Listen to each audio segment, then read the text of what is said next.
جب انہوں نے دیکھا کہ آج تو ہم ان جانوروں سے بچ نہیں سکتے، تو اس وقت ان کا صحابہ کا جو سردار تھا، اللہ تبارک و تعالی نے ہمیں جس پیغمبر صلی اللہ علیہ وسلم کا امتی بنایا ہے، اللہ تبارک و تعالی نے ہمارے پیغمبر صلی اللہ علیہ وسلم کو بہت سے کمالات عطا فرمائے، اور ان کمالات کی بہت سی قسمیں ہیں۔ ان میں سے آج کے ویڈیو میں ہم مختصراً رسول اللہ صلی اللہ علیہ وسلم کے اسمی کمالات، حضور صلی اللہ علیہ وسلم کے جسمانی کمالات کو بیان کرتے ہیں۔ اللہ تبارک و تعالی نے پیغمبر صلی اللہ علیہ وسلم کے اسم مبارک میں، یعنی حضور صلی اللہ علیہ وسلم کے نام میں اللہ تعالی نے اتنا کمال رکھا کہ حضرات صحابہ رضوان اللہ تعالی علیہم اجمعین کی جماعت جب افریقہ کے جنگلوں میں تبلیغ کے لیے نکلی اور وہاں جا رہے تھے، تو انہوں نے دیکھا کہ گھنے گھنے باغات ہیں، جنگلات ہیں، اور راستہ بھی بھول گئے۔ تو دیکھا ادھر سے شیر آ رہے ہیں، ادھر سے بھیڑیے آ رہے ہیں، مختلف قسم کے جانور آ رہے ہیں۔ جب انہوں نے دیکھا کہ آج تو ہم ان جانوروں سے بچ نہیں سکتے، تو اس وقت ان کا صحابہ کا جو سردار تھا، جو ان کا امیر تھا، وہ حضرت سفینہ رضی اللہ تعالی عنہ اس کو کہا جاتا تھا۔ حضرت سفینہ فرماتے ہیں کہ تم تو جنگل کے درندے اور جانور ہو، اور یاد رکھنا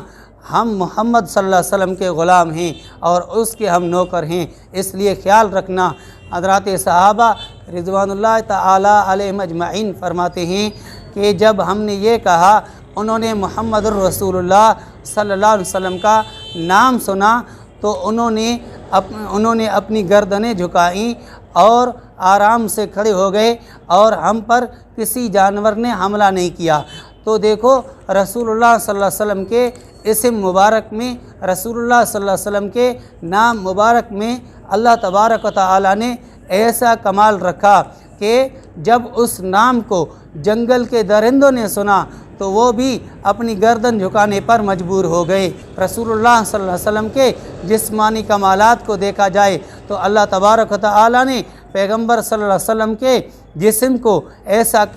کمال والا بنایا کہ رسول اللہ صلی اللہ علیہ وسلم کے جسم مبارک پر کبھی مکھی بھی نہیں بیٹھتی تھی۔ اللہ تبارک و تعالی نے پیغمبر صلی اللہ علیہ وسلم کے جسم کو مکھیوں سے بھی محفوظ رکھا، اس لیے کہ مکھی جہاں پر بیٹھتی ہے وہاں پر گندگی کرتی ہے۔ اللہ تبارک و تعالی نے اپنے پیغمبر صلی اللہ علیہ وسلم کو پاک پیدا فرمایا، اس لیے مکھی کو حکم نہیں تھا کہ مکھی آ کر کے رسول اللہ صلی اللہ علیہ وسلم کے جسم پر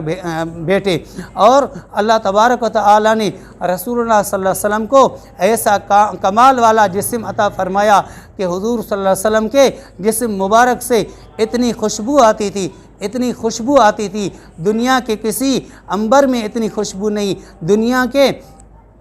کسی عطر میں اتنی خوشبو نہیں۔ اللہ تبارک و تعالی نے پیغمبر صلی اللہ علیہ وسلم کے جسم مبارک کو اتنا خوشبو والا بنایا کہ صحابہ رضوان اللہ تعالی علیہم اجمعین فرماتے ہیں کبھی ہمیں رسول اللہ صلی اللہ علیہ وسلم کی تلاش ہوتی تھی، ہم رسول اللہ صلی اللہ علیہ وسلم کو ڈھونڈتے تھے تو ہمیں کسی سے پوچھنے کی ضرورت نہیں ہوتی تھی، ہمیں اس راستے سے، جس راستے سے رسول اللہ صلی اللہ علیہ وسلم گزرتے تھے اس راستے سے خوشبو آتی تھی، اور ہم اس کو خوشبو کو سونگتے سونگتے رسول اللہ صلی اللہ علیہ وسلم تک پہنچ جاتے تھے۔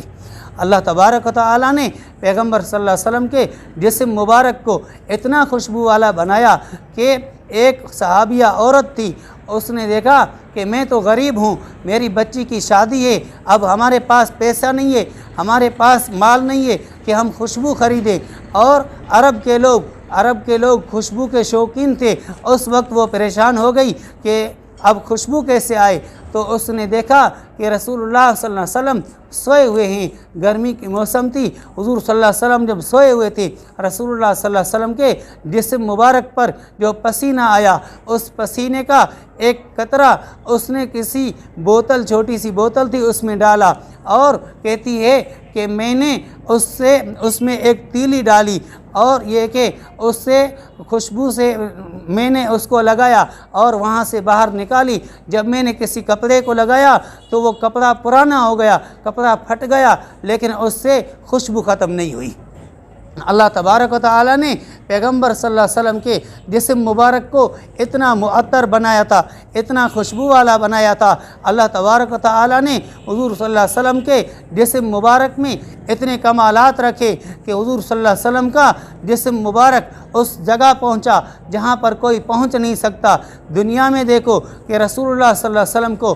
معراج کی رات براق کی سواری اللہ تبارک و تعالیٰ نے نصیب فرمائی کہ اس کی اتنی تیز رفتار تھی، اتنی تیز رفتار سواری کہ حضور صلی اللہ علیہ وسلم نے فرمایا کہ جہاں پر میری نظر جاتی تھی اس جگہ پر اس کا قدم جاتا تھا۔ تو اللہ تبارک و تعالیٰ نے پیغمبر صلی اللہ علیہ وسلم کو ایسی سواری عطا فرمائی، اور اس کے بعد جب حضور صلی اللہ علیہ وسلم کو معراج کی رات اوپر اٹھایا گیا، چلتے چلتے ایسی جگہ پر پہنچے صریف الاقلام سدرۃ المنتہا، اس طریقے سے یہ منزلیں طے کرتے ہوئے ایسی جگہ پر پہنچے کہ جبرائیل علیہ السلام بھی کھڑا ہو گیا۔ حضور صلی اللہ علیہ وسلم نے فرمایا کیا مسئلہ ہے؟ اس نے کہا اے اللہ کے رسول صلی اللہ علیہ وسلم، ہمیں بھی آگے اجازت نہیں ہے، اگر آگے جانے کا کمال حاصل ہے تو وہ آپ کو ہے۔ تو رسول اللہ صلی اللہ علیہ وسلم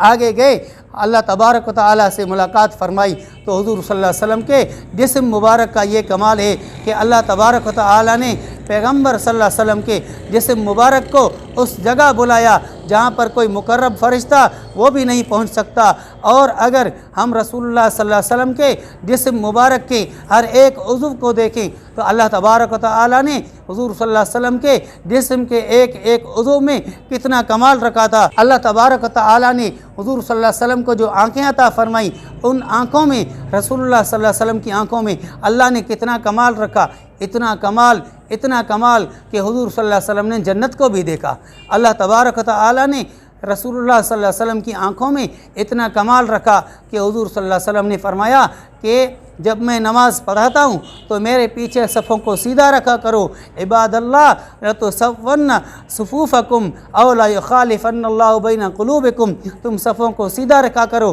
ورنہ یہ ہوگا کہ اللہ تبارک و تعالیٰ تمہاری آپس میں عداوت اور دشمنی قائم کر دیں گے۔ تو اللہ تبارک و تعالیٰ کے پیارے پیغمبر صلی اللہ علیہ وسلم نے فرمایا جب میں نماز میں کھڑا ہوتا ہوں تو اس وقت جیسے مجھے سامنے والی چیز دیکھنے میں آتی ہے، پیچھے والی چیز بھی دیکھنے میں نظر آتی ہے، تمہاری صفیں اگر ٹیڑھی میڑھی ہو جائیں، آگے پیچھے ہو جائیں، میں ان کو بھی دیکھتا ہوں۔ تو یہ مشکات شریف کی حدیث ہے۔ تو اللہ تبارک و تعالیٰ نے پیغمبر صلی اللہ علیہ وسلم کی آنکھوں میں ایسے کمالات رکھے، حضور صلی اللہ علیہ وسلم کے ناک مبارک میں اللہ تبارک و تعالیٰ نے وہ کمالات رکھے کہ حضور صلی اللہ علیہ وسلم نے جنت کی خوشبو کو بھی سونگھا۔ حضور صلی اللہ علیہ وسلم کے کانوں میں بھی اللہ تبارک و تعالیٰ نے ایسے کمالات رکھے کہ حضور صلی اللہ علیہ وسلم اللہ تبارک و تعالیٰ کی کلام کو سنتے تھے۔ معراج کی رات اللہ تبارک و تعالیٰ نے حضور صلی اللہ علیہ وسلم سے کلام فرمایا، اس وقت تیسرا کوئی نہیں تھا، حضور صلی اللہ علیہ وسلم نے خود اللہ کا کلام سنا۔ حضور صلی اللہ علیہ وسلم کے کانوں میں اللہ تبارک و تعالیٰ نے ایسے کمالات عطا فرمائے کہ جبرائیل علیہ السلام جب وحی لے کر کے رسول اللہ صلی اللہ علیہ وسلم کے پاس آتا تھا، آ کر کے حضور صلی اللہ علیہ وسلم کو قرآن مجید سناتا تھا تو صحابہ بیٹھے ہوئے ہوتے تھے، صحابہ کو معلوم ہو جاتا تھا، یوں معلوم ہو جاتا تھا کہ سردی کے موسم ہوتی تھی، پھر بھی یہ کہ رسول اللہ صلی اللہ علیہ وسلم کو پسینہ آ جاتا تھا، اور اس وقت وہ سمجھ جاتے تھے کہ اب وحی نازل ہو رہی ہے۔ لیکن جبرائیل علیہ السلام